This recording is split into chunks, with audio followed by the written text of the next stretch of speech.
अब राहत की ये सांस इन सभी ने ली होगी कि इतना लंबा इंतजार हमें करना पड़ा, इतनी सारी जांच एजेंसियां जांच पड़ताल कर रही थी, हर एंगल से जांच हो रही थी। अब तो शायद इन्हें संतुष्टि मिल गई होगी जांच में कि हाँ, हम आरोपी नहीं है, हमारा इसमें कोई हाथ नहीं था, और अब जाकर के जब बरी किया गया, ये किसी गवाह ने भी साफ तौर पर नहीं बता पाए। तो इसलिए कोर्ट ने ये जो 4 पॉइंट्स है उस पर अहम जजमेंट दिया है। साफ तौर पर कहा है कि शक के आधार पर किसी को भी सजा नहीं सुनाई जाएगी। इसलिए मुंबई की स्पेशल एनआईए कोर्ट ने एक बड़ा जजमेंट दिया है और 17 साल से जिसका सबका इंतजार था, उस इंतजार को खत्म करने के बाद साफ तौर पर कहा है कि सभी के सभी 7 आरोपी, जिसमें साध्वी प्रज्ञा सिंह को मास्टरमाइंड बताया जाता है, उनको बरी कर दिया जाता है। लेफ्टिनेंट कर्नल पुरोहित जो इंडियन आर्मी में सर्विंग ऑफिसर हैं, उनके ऊपर बड़े आरोप लगे थे कि पूरा प्लान रचा, आरडीएक्स उन्होंने मुहैया कराया और साथ ही साथ पूरे बॉम्ब को उन्होंने प्लान करवाया, पूरी साजिश रची। अब सभी के सभी 7 आरोपियों को इसमें बरी कर दिया गया है। बड़ी राहत, एक बड़ा जजमेंट जो है वो मुंबई के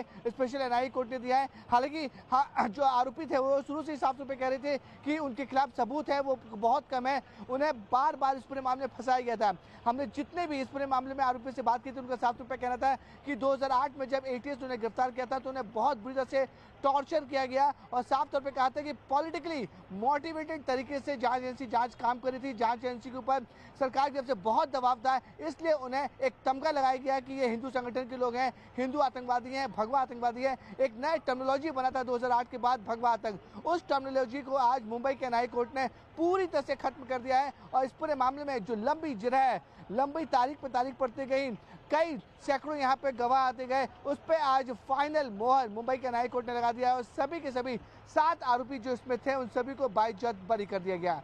जसप्रीत, ये सहयोगी भी जानकारी दे रहे हैं एनआईए कोर्ट के बाहर से कि किस तरह से ये पूरा फैसला सुनाया गया और सभी को बरी कर दिया गया है और किसी भी तरह के सबूत नहीं पाए गए। इंतजार लंबा था पर एक एक चीज की ब्रीफिंग की गई और उसके बाद ये फैसला जो है सुना दिया गया। ज्यादा जानकारी भी लेंगे, सहयोगी हमारे साथ शैलेंद्र जुड़ गए हैं। शैलेंद्र, 17 साल का इंतजार साध्वी प्रज्ञा के साथ और 6 आरोपियों ने भी किया। साध्वी ने क्या क्या नहीं देखा, जेल गई, फिर आई, फिर सांसद बनी, फिर इंतजार करती रही, जांच एजेंसियां बदलती गई, तारीखें बदलती गई, आज जाकर के फाइनली फैसला आया और सभी आरोपियों को बरी कर दिया गया। बिल्कुल बिल्कुल, आपने ठीक कहा कि लंबा इंतजार है जो करना पड़ा साध्वी प्रज्ञा सिंह बाकी आरोपियों को, लेकिन जिस तरीके से आज कोर्ट ने जो है वो ये माना कि किसी तरह के कोई सबूत इन 7 जिन लोगों को आरोप लगाए गए थे उन पर किसी तरह के कोई सबूत नहीं मिले और यही कारण है कि साध्वी प्रज्ञा सिंह जो भोपाल की सांसद रही, उनके सहित कर्नल पुरोहित समेत 7 लोगों को जो है वो बरी कर दिया गया है। देखिए, जिस बात का आपने जिक्र किया, साध्वी प्रज्ञा सिंह लगातार इस बात का जिक्र करती थी कि किस तरीके से उनको इस पूरे मामले में फंसाया गया और पुलिस के द्वारा जो दी गई उससे उनके जो शरीर में अभी भी दर्द होता है, किस तरह की उनको चोटें दी गई। उसके साथ ही केवल शारीरिक नहीं बल्कि जिस तरीके से उन पर भगवा आतंकवाद का आरोप जो है वो लगातार लगता रहा है। जब जब वो कोई बात कहती थी तो कांग्रेस हो या दूसरे राजनीतिक दल उनको इस बात की तरफ कहते थे कि किस तरीके से आतंकवादी घटनाओं में वो संलिप्त रही है। तो ऐसे में तमाम सामाजिक जीवन भी उनका 17 साल तक इन्हीं आरोपों को झेलते झेलते बीता है। तो अब जिस तरीके से लंबा इंतजार जरूर करना पड़ा है, लेकिन कोर्ट ने ये माना है कि किसी तरह की कोई साजिश इन लोगों के द्वारा नहीं रची गई थी। जो बताया जा रहा था कि जिस बाइक में, स्कूटर में जो बम प्लांट करने की बात हुई थी कि इनकी तरफ से ये बम जो है वो प्लांट किया गया था, तो इस तरह के कोई सबूत जो है वो कोर्ट के सामने नहीं रख पाए। हालांकि ये बात जरूर हुई कि धमाका हुआ था, लेकिन वो धमाका किसने किया था और किन परिस्थितियों में हुआ, लेकिन इतना तो साफ है कि जिन लोगों पर ये आरोप लगाए जा रहे थे लगातार, जिनको ये आरोपी कहा जा रहा था, राजपाल सिंह सिसोदिया साहब हमारे साथ जुड़ गए हैं। राजपाल जी, बहुत स्वागत है आपका। बल्ले बल्ले प्रज्ञा, साध्वी प्रज्ञा की तो क्योंकि लंबा इंतजार वो कर रही थी और इंतजार अब खत्म हुआ, क्योंकि जैसे आरोप दिग्विजय सिंह ने लगाए, कांग्रेस ने लगाए, विपक्षी पार्टियों ने लगाए, कहीं ना कहीं वो जो भगवा आतंकवाद का शब्द का इस्तेमाल उन लोगों ने किया, अब उसको लेकर के क्या कहेंगे आप, जो फैसला आया है?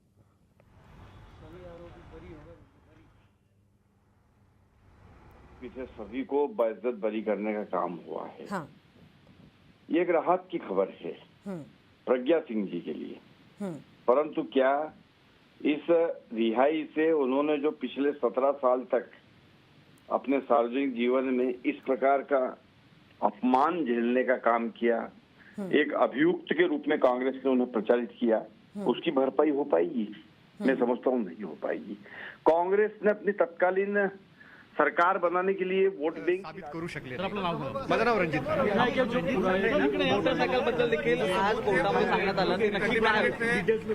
खारिज कर दिया गया है. जो पुरावे उन्होंने दाखिल किए थे, जो एक्यूज के अगेंस्ट में सफिशिएंट नहीं थे. जो आरडीएक्स की थी और साजिश जी, आरडीएक्स नहीं मिला है ऐसा सागर किया भोपाल और फरीदाबाद में नहीं हुई थी ये बात यस यस सभी सीए की जो सेक्शन थी दो उसके सैंक्शंस को भी कौन से ही की जो सेक्शन थी दो उसके सैंक्शंस को भी हटा दिया गया है. कौन से ही सेक्शन अनएप्लीकेबल डिटेल जजमेंट आएगा. जजमेंट कब तक एक्सेप्ट कर सकते हैं? 12 घंटे लगेंगे ऐसा साहब ने कहा है कि अपलोड होने को टाइम लगेगा. डिटेल जजमेंट 12 घंटे के बाद 1000 पेज के ऊपर कुछ है तो थोड़ा सा समय लगेगा. हिंदू आतंकवाद ये सिर्फ पॉलिटिकल नरेशन था और कुछ भी नहीं था. और जो आपका जो आतंकवाद का विषय था ऐसा कोई विषय है नहीं. और कोर्ट ने आज साबित कर दिया है कि 17 साल के बाद कि ये कोई घटना इन लोगों से की गई नहीं. हो उशीर लागला पण कसं होतं की व्हॉल्युमनस विटनेस होते 325च्या जवळजवळ विटनेस होते ते सगळं घेण्यासाठी वेळ लागला. परंतु ज्या पद्धतीने सगळा हा राजकीय हेतू पुरस्कार वाद सुरू होता हा त्या काळातला एनसीपी आणि काँग्रेसने केलेला षडयंत्र जो अधिकारी जिम्मेदार थे उनके खिलाफ आप लोग क्या आगे जाएंगे? नहीं, डेफिनेटली जो आपने 7-11 में देखा या इस केस में देखा, कई सारे अधिकारी जो कॉमन है, इस बारे में हमने पिटीशन भी फाइल की है. जो इतने साल हमारे सब लोगों के बर्बाद हुए हैं और उस वजह से अभी इस बारे में हम एक्शन लेंगे. कोर्ट ने ये भी कहा है कि जो एक ATS अधिकारी चतुर्वेदी के घर में आरडीएक्स प्लांट करते हुए देखा गया, उसके बारे में भी कोर्ट ने उसमें ऑब्जर्वेशन किया है. और डिटेल इसमें जब जजमेंट आएगा तब और बात कर सकते हैं.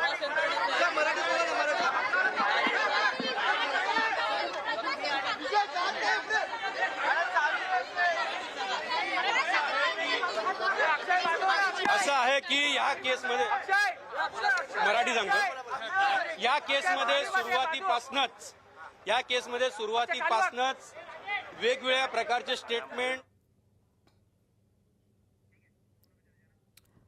और हमारे साथ कांग्रेस से भूपेंद्र गुप्ता जी भी जुड़ गए हैं. भूपेंद्र जी, फैसला मालेगांव ब्लास्ट में आ चुका है, 7 आरोपी बरी हो गए हैं, क्या कुछ कहेंगे आप? नहीं, अभी तो बॉम्बे ब्लास्ट में सारे आरोपी रिहा हो गए हैं. ये जो है इन्वेस्टिगेशन और जो ये पॉलिटिकल प्रोपेगेंडा किस तरह से इस देश में हावी हो रहा है और किस तरह से जो है लोगों को इसमें उलझाया जाता है, ये इसका जो ये लाइन है. अभी इनका डिटेल जो फैसला है वो सामने आ जाने दीजिए, उसके बाद इस पर जो है कोई चर्चा की जाएगी. बीजेपी कह रही है कि सत्य की जीत हुई है. नहीं, कहने वाला तो यही कहेगा, जो जीतता है वो यही कहता है कि सत्य की जीत हुई है. 17 सालों तक कांग्रेस ने कई आरोप लगाए, पर उनका 17 साल जो उन्होंने प्रताड़ना सही